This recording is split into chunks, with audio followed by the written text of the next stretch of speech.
How do we determine which school is better? Okay, so this is a very difficult questions to answer because मैं भी जब से बस थोड़ा सा समझ आने लगी मुझे 9th-10th की बात है। तो मेरे भी जहाँ का मैं हूँ सिटी प्रयागराज, वहाँ पे भी मैं ये सोचता था अच्छा ये वाले स्कूल में को इतना बड़ा क्यों माना जाता है, अच्छा क्यों माना जाता है। मैं जाके देखता था तो अच्छा प्लेग्राउंड बड़ा है तो इसलिए माना जाता है क्या। तो मेरा स्कूल का भी प्लेग्राउंड बहुत बड़ा था। फिर ये होता था कि यहाँ की फीस बहुत ज़्यादा है। अच्छा जी, तो क्यों फीस ज़्यादा है, यहाँ की क्यों कम है। तो ये क्वेश्चंस बहुत आते थे। फिर ये किसी ने कहा कि भाई ये इंग्लिश मीडियम, तो अच्छा जी अंग्रेजी में पढ़ना और बोलना मतलब कि स्कूल बड़ा हो जाता है, फीस बढ़ जाती है, तो क्यों। तो मैं थोड़ा सा रिबेलियस था, बहुत सारे क्वेश्चंस मेरे दिमाग में भी होते थे, शाई जरूर था, मैं जल्दी पूछने में थोड़ा झिझकता था लोगों से।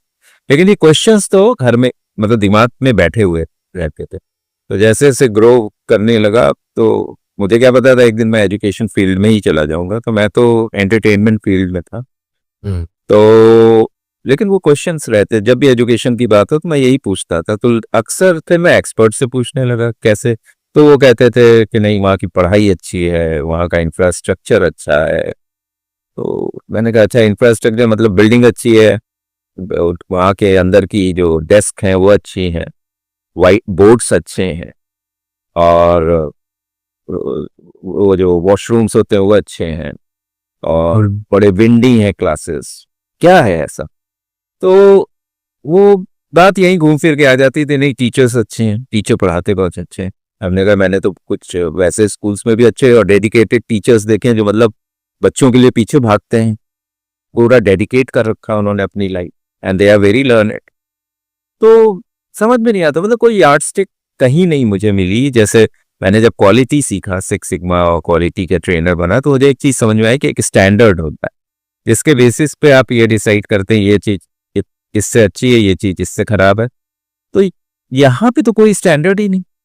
तो और ना ही फिर मैंने गवर्नमेंट का सारा पढ़ना शुरू किया, तो वहां पे भी बहुत सारे टेक्निकल नेम्स हैं, टेस्ट हैं, इंटरनेशनली बहुत सारे टेस्ट हैं, लेकिन वो भी क्या होते हैं धीरे धीरे आउटडेटेड हो रहे हैं। जैसे बहुत से टेस्ट आज खुद जो बड़ी बड़ी वो है ऑर्गेनाइजेशंस हैं, इंटरनेशनल नेशनल सब, वो खुद भी मान रही हैं कि जैसे एक टेस्ट होता था उसका मैं नाम भूल रहा हूँ, नेक्स्ट टाइम उसके बारे में बताऊंगा।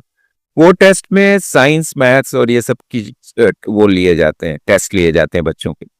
लेकिन अब ये कहा जा रहा है इतने सारे और डोमेन्स आ गए हैं तो वो तो इररेलेवेंट सा हो रहा है, वो टेस्ट भी इररेलेवेंट सा हो रहा है, और नया कोई टेस्ट अब बना ही नहीं। तो वो क्वेश्चन का आंसर कहीं नहीं मिला। तो जब मैंने डिसाइड किया 2017 में कि भाई कुछ बनाना चाहिए। अच्छा हाँ, एक एंगल और है। तो जब मैं एजुकेशन फील्ड में आया 95 में मैं आया, और सौभाग्यवश मुझे जो एजुकेशन मिला वो कॉर्पोरेट का मिला, और corporate training, e learning, technology tech driven मिला, टेक इनेबल्ड।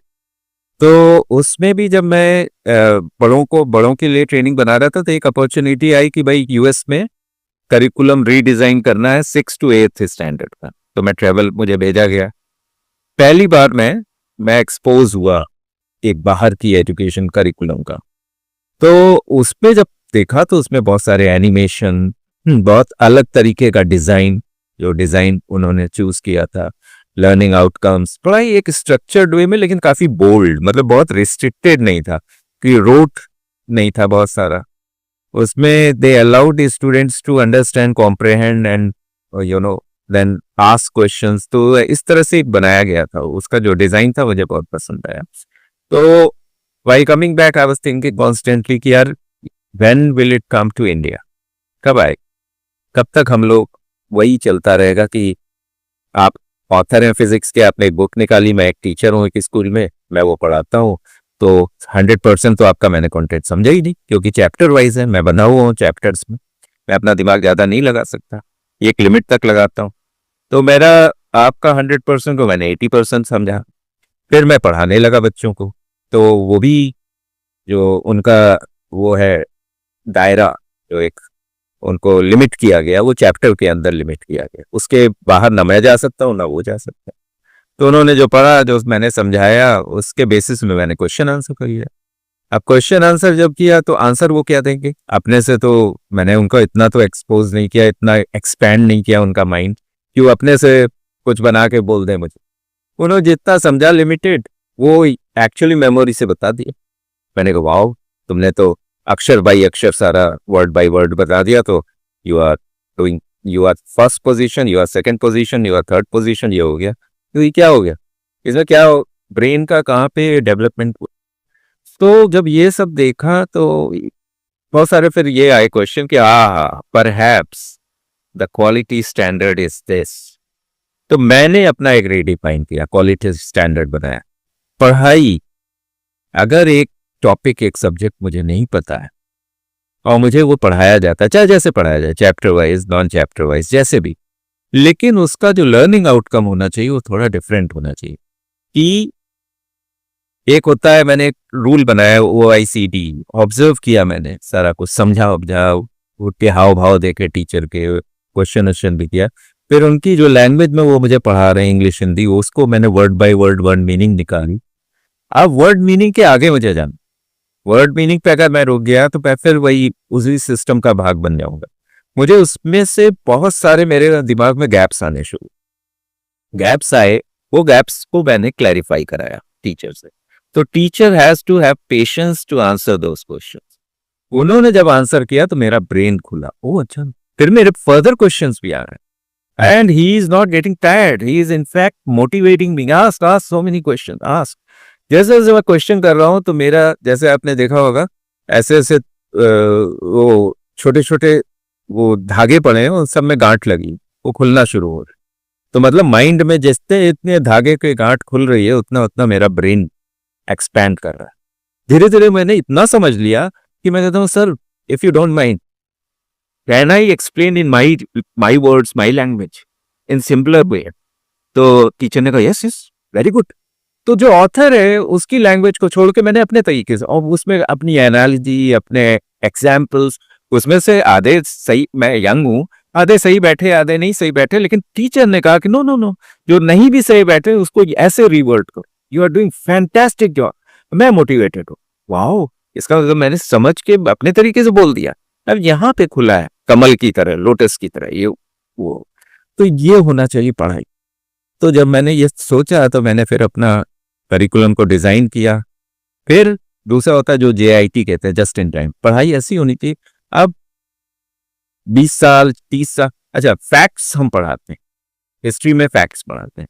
अब गूगल आ गया है, इंटरनेट आ गया, फैक्ट्स तो आपको वहां से मिल जाएंगे। अब उसके टाइम क्यों वेस्ट कर रहे हैं हम लोग। अब उस फैक्ट्स में से कुछ मेरे अंदर क्वेश्चन अगर हैं तो मैं जाऊंगा टीचर से उसको क्लैरिफाई कराना। अब उसके लिए पूरा सेशन क्यों बनाना, बल्कि जो चीज अब चल रही है प्रेजेंट में वो नेग्लेक्ट ना हो, तो उसको इनकॉर्पोरेट करो। जो फ्यूचर दिख रहा है बच्चों में वो डालना चाहिए कि प्रेजेंट से आप फ्यूचर को अनफोल्ड करना सीखो। जो अभी इनविजिबल है, कहीं कुछ नहीं दिख रहा है, उससे ब्रेन और शार्प हो, उससे इनोवेशन होगा, इन्वेंशन होगा, ये सब चीजें होंगी। मैंने कहा कि ठीक है, मेरा डिजाइन ये होगा कि मोशी विजडम लर्निंग पहले तो वो कोर्स कैप्चर करेगा जिसकी जरूरत आज है और 50 साल बाद, हम पुराना कुछ नहीं लिया। दूसरा, हम उनको ये सिखाएंगे कि जो पुराना नहीं लिया, वो इररेलेवेंट नहीं हुआ है, वो आप खुद पढ़िए और उसका आके हमसे क्लैरिफाई कीजिए। एज टीचर मैं कल क्लैरिफाई करूंगा जितना जानता हूं, और मैं वो चीज पढ़ाने जा रहा हूं जिसकी आपको गेट के बाहर, स्कूल के गेट से जब आप निकलेंगे तो जरूरत है और भविष्य में जरूर। तो इस तरीके से मैंने क्वालिटी स्टैंडर्ड, ठीक है, मतलब कोई बहुत ऑब्जेक्टिफाइड सा नहीं बनाया है, लेकिन एक सोच से कॉन्सेप्ट डेवलप किया स्टैंडर्ड के रूप, और उससे मैंने ये